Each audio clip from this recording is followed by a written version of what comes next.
अस्सलाम वालेकुम friends, welcome to my 20 பசங்க. இன்னைக்கு நம்ம வந்து ஒரு சூப்பரான காரைக்கால் ஸ்டைல் கட்டு சோறு தான் செய்யறோம். நான் தான் சமைச்சேன்னா அப்படிங்கிற எனக்கே ஆச்சரியமா இருக்கு. அவ்வளோ ஒரு அருமையா காரைக்கால் நாகூர் அந்த ஸ்டைல்ல கட்டு சோறு. இது எப்படி இருக்குன்னு சொல்லிட்டு நம்ம வீடியோவில் எப்படி செய்யலாம்னு சொல்லிட்டு ரெசிபி பார்ப்போம். வாங்க வீடியோக்குள்ள. பாட் ரெசிபி தான் நம்ம செய்ய போகிறோம். ஒரே குக்கர்லேயே வந்து நம்ம செய்ய போகிறோம். என்ன சாப்பாடுனா காரைக்கால் நாகூரில் ஸ்பெஷலாக கட்டுச்சோறுன்னு ஒரு சாப்பாடு செய்வாங்க. அதுக்கு தான் நம்ம வந்து இன்னைக்கு ரெடியாக இருக்கோம்.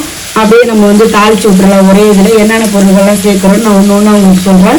நீங்கள் மறக்காமல் என்ன பண்ணணும்னா ஸ்டெப் பை ஸ்டெப்பாக முழு வீடியோவாக பார்க்கணும். மறக்காமல் லைக் பண்ணிட்டு பாருங்கள்.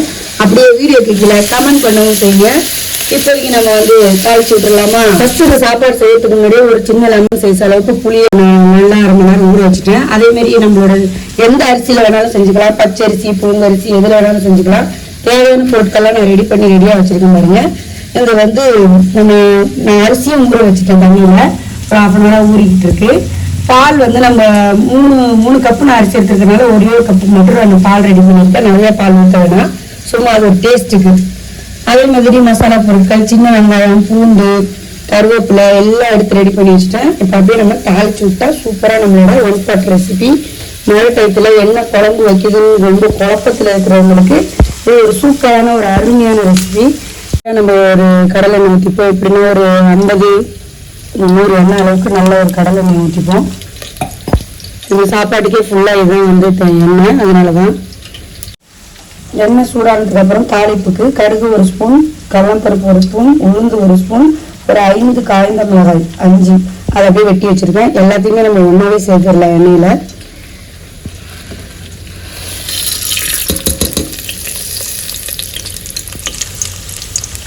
ஸ்டெப் பை ஸ்டெப்பாகவும் சேர்த்துக்கலாம். நம்ம வந்து ஈஸியாக நேரம் ஆயிடுச்சுங்கிற டயத்தில் இது மாதிரி நம்ம எல்லாத்தையும் ரெடி பண்ணி வச்சுக்கிட்டோம்னா ஒன்றாவே சேர்த்துடலாம். நல்லா எல்லாமே கரெக்டாக எண்ணெயில் பொரிஞ்சு சரியான இது வந்துடும். அதே மாதிரி வந்து நீங்கள் சின்ன வெங்காயம் கிட்ட இருந்துச்சு, அதனால நான் சின்ன வெங்காயம் வச்சு வச்சுருக்கேன் ஒரு 100 கிராம் அளவுக்கு. உங்கள்கிட்ட பெரிய வெங்காயம் இருந்தாலும் நீங்கள் அதையும் சேர்த்துக்கலாம். அதனால ஒன்றும் பிரச்சனை இல்லை. தக்காளி வேறு எந்த காய்கறியும் நம்ம இதை சேர்த்துல. அதே 3 காய்கறி தக்காளிலாம் வேலை அதிகமாக இருக்குதுல போயிடுச்சு. அதனால வந்து இது மாதிரி ஒரு சாப்பாடு செஞ்சீங்கன்னா சூப்பராக இருக்கும். ஓகே, நம்மளோட கடுகு கடலைப்பருப்பு எல்லாம் பொரிஞ்சிருச்சு. நம்ம வெங்காயம், பூண்டு, கருவேப்பிலை 3ஐயும் ஒன்றாவே சேர்த்துடலாம்.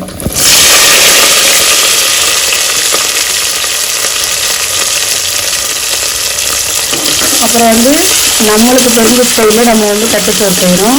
இது வந்து பாரம்பரியமாக வந்து நிறைய ஊரில் வந்து காரைக்கால் நாகூர் ஸ்டைலெலாம் வந்து வேறு மாதிரி வேறு ஸ்டைலில் கூட செய்வாங்க. சில பேர் வந்து நிறைய மாடலில் பார்த்தேன். நான் பார்த்த ரெசிபியில் எனக்கு இது பிடிச்சிருந்துச்சு. நீங்கள் வந்து வேறு மாதிரினா சொல்லி கண்டிப்பாக கமெண்ட் பாக்ஸில் இப்படி செய்யணும், இப்படி தான் செய்யணும் அப்படின்னு சொல்லி ஏதாவது இருந்தால் கண்டிப்பாக கமெண்ட் பாக்ஸில் சொல்லுங்கள். உங்களுடைய ஃபீட்பேக், கருத்துக்களை வரவேற்கப்படுகிறது மாட்டு வண்டி பசங்க சேனல். ஓகேவா நண்பர்களே? வந்து உங்களுக்கு நீங்கள் செய்ய வேண்டிய ஒரே ஒரு விஷயம், வீடியோவை முழுசாக பாருங்கள், அப்புறம் லைக் பண்ணுங்கள், கண்டிப்பாக கமெண்ட் பண்ணுங்கள். உங்களுடைய கமெண்ட்களை நாங்கள் கண்டிப்பாக பார்க்குறோம். அப்போ தான் வீடியோ போடுறதுக்கு ஒரு பயங்கர அப்ரிஷியேட்டாக இருக்கும். ரொம்ப ப்ரௌனாலாம் ஆக வேணும். வெங்காயம் ஒரு கண்ணாடி பதம் வர அளவுக்கு வதங்கினா போதும். அடுத்தது நம்ம வந்து மசாலா பொருட்களை ஒன்றா சேர்த்துருவோம். ரொம்பலாம் இருக்குது மசாலாலாம் கிடையாது ஃப்ரெண்ட்ஸ், கம்மியாக தான். ஒரு அரை சிட்டிகை தான் வந்து 1/2 டேபிள் ஸ்பூன் அளவுக்கு தான் மஞ்சத்தூள், கொஞ்சமாக மிளகாய்த்தூள், கொஞ்சம் மிளகுத்தூள் ஒரு 1/2 டேபிள் ஸ்பூன், 1 டேபிள் ஸ்பூன் அளவுக்கு ஜீரகத்தூள். அவ்வளோதான். இந்த 4 தூளையும் அப்படியே சேர்த்துருவேன். காரம் எனக்கு வேணும், காரமாக சாப்பிட்டா தான் எனக்கு பிடிக்கும் அப்படின்னு நினைக்கிற நண்பர்கள் கண்டிப்பாக நீங்கள் வேணும்னா கொஞ்சம் மிளகாய்த்தூள் போட்டுக்கோங்க. இது ஏற்கனவே நம்ம மிளகாய் வத்தல் போட்டுக்கோம் இல்லையா, அதனால இதுவே போதும். இந்த சாப்பாடு நீங்கள் ஒரு டைம் சாப்பிட்டு பாருங்கள். ரொம்ப விதவிதையாகவும் இந்த சாப்பாடு இருக்கக்கூடாது, அதே மாதிரி குழைவாகவும் சாம்பார் சாதம் மாதிரியும் இருக்கக்கூடாது. இதுக்கு வந்து தொட்டுக்க பார்த்துக்கிட்டிங்கன்னா ஒரு வெறும் அப்பளமே பொரிச்சு சாப்பிட்டா கூட சூப்பராக இருக்கும். எங்கள் வீட்டில் வந்து துண்டு கருவாடை வறுக்கிறோம். நம்ம பசங்களுக்குலாம் ரொம்ப பிடிக்கும். ஏன்னா நான் பூனைக்குட்டி 2ஐயும் வளர்க்குறேன். கவிச்சு வாடை இருந்தால் தான் 2 பேரும் ஒழுங்காக சாப்பிடுவாங்க.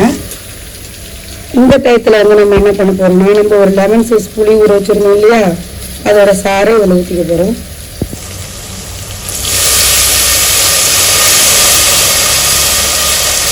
இப்போ நீங்கள் தண்ணி வைக்கும்போது இந்த புளி தண்ணியெல்லாம் அளவு கரெக்டாக எடுத்துக்கோங்க. 1 கப் அரிசிக்கு 2 கப் தண்ணின்னு தான் நான் அளவு போட்டிருக்கேன். ரசம் மாதிரி இருக்குமா இப்போ? ஆமாம். இதில் வந்து இப்போ நான் 1/4 கப் அளவுக்கு ஊற்றிட்டேன். இப்போ இதை நம்ம அளவுக்காக என்ன செய்ய போகிறோம்னா, புளி மட்டும் கொஞ்சம் லைட்டாக ஒரு கொதி விட்டு வைப்போம். நம்ம இதுக்கு தேவையான அளவு உப்பு கூட இதுலேயே போட்டுடலாம். இந்த டயத்தில் வந்து நம்ம சாப்பாட்டுக்கு ஃபுல்லாக தேவையான உப்பு எல்லாத்தையுமே போட்டுடலாம். விட்டு நல்லா இப்போ ஒரு கொதி வந்துச்சுன்னா அந்த புளியோட பச்சை வாசனை போயிடும். கொதிச்சு வந்துருச்சு பாருங்க. இந்த டயத்தில் வந்து நம்ம இந்த பாலை எடுத்து வச்சுருக்கோம்ல அதை சேர்த்துருவோம். பாலை வந்து நம்ம உடனே ஊற்றிட்டு கிண்டி விட்டுருவோம். இல்லைன்னா இப்போ தான் திரியாக போகாது. இது கொதிலாம் வர வேணாம். அப்படியே நம்ம அரிசியை கழுவி இதில் போட்டுற வேண்டியதான். இல்லைன்னா நம்ம இதுக்கு தேவையான அளவு தண்ணி அரிசி சேர்த்து உப்பு காரம் எல்லாம் பார்த்துட்டு நம்மளோட அரிசியை கழுவி இதில் போட்டுருவோம். இப்போ மொத்தமாக நான் வந்து 3 கப் ரைஸ் எடுத்துருக்கேன். அதுக்கு இதால் எனக்கு 3 கப்பு தண்ணி இருந்தால் போதும். இப்போ 1 கப் ஊற்றியாச்சு. இந்த 2 கப் தண்ணி ஊற்றினா கரெக்டாக இருக்கும் என்னோட ரைஸ்க்கு.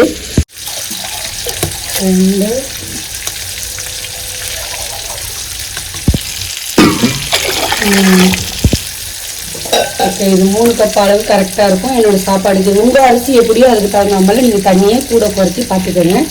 இந்த டயத்தில் வந்து நம்ம உப்பு கரெக்டாக இருக்கான்னு கிண்டி டேஸ்ட் பார்த்துட்டு நம்ம அரிசியை கழுவி இதில் போட்ட வேண்டியதுதான்.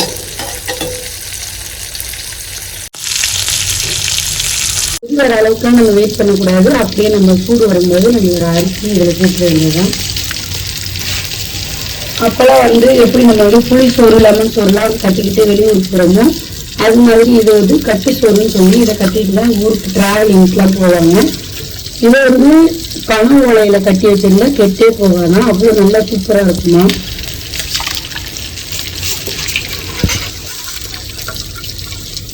இப்போலாம் நம்ம ரைஸ் போட்டு கிண்டி விட்டு இந்த மாதிரி குக்கரை மூடி உங்கள் வீட்டு குக்கரில் எத்தனை விசில் விட்டால் சாப்பாடு ஊற்றி விசில் வருமோ அத்தனை விசில் விட்டுக்கோங்க. எடுத்துக்குவோம். அவ்வளோதான். நம்ம சாப்பாடை போட்டு நல்லா ஒரு கிளறி விட்டுட்டு நம்ம வந்து விசில் போட்டு மூடிட வேண்டியதுதான். லாஸ்ட்டாக வந்து கொத்தமல்லி தலையை வந்து நம்ம வெட்டி போட்டுடலாம். சூப்பராக இருக்கும்.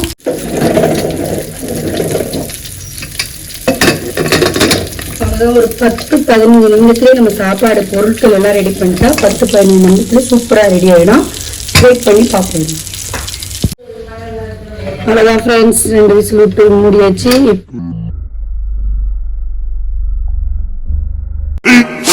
15 minutes later. சூப்பராக ஒரு 15 நிமிடத்துலேயே நம்மளோட கட்டு சோறு ரெடி ஆகிடுச்சு. அவ்வளோதான். நம்ம வந்து இதில் என்ன பண்ண போகிறோம்னா கொஞ்சமாக அப்படியே கொத்தமல்லி இலைகளை தூவி விட்டு மலைச்சாரல் மாதிரி அப்படியே நம்ம அப்பப்படி வைக்க போகிறோம். அப்பளம்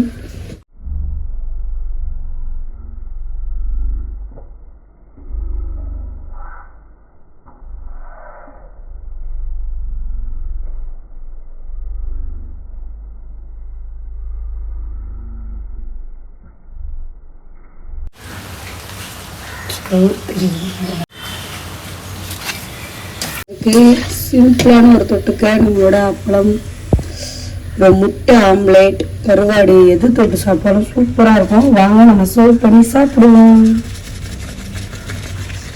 அப்படியே சுடு சுடு எடுத்து கரண்டியில் பிளேட்டில் போட்டு அப்படியே அருமையாக நம்ம ஒரு அப்பளத்தை வச்சு அப்படியே அதில் நம்ம ஒரு பீஸ் துண்டு கருவாடை தூக்கி வச்சு வாவ் சூப்பர் சூப்பர் சூப்பராக இருக்குது. நம்ம ஒரு வயசு சாப்பிட்டு பார்த்துருவோம். சுடுது. மழை டயத்தில் இப்படி சுட சுட சாப்பிடுவோம். எப்படி இருக்கே? நல்ல வாசம், அந்த ஃப்ளேவர் வாசம் சூப்பராக இருக்குது. நல்லா மழைக்கு அதுக்கும் கொதிக்க கொதிக்க கருவாடோட மறக்காம நீங்கள் உங்கள் வீட்டில் இது மாதிரி ஒரு 10-15 நிமிடத்தில் 1 பாட் ரெசிபி ஒன்று செஞ்சு சாப்பிடுங்க. மறக்காம MA20% சேனலை லைக் பண்ணுங்கள், ஷேர் பண்ணுங்கள், கமெண்ட் பண்ணுங்கள், சப்ஸ்கிரைப் பண்ணுங்கள். உங்களை அடுத்த வீடியோவில் சந்திக்கிறோம். அஸ்ஸலாமு அலைக்கும்.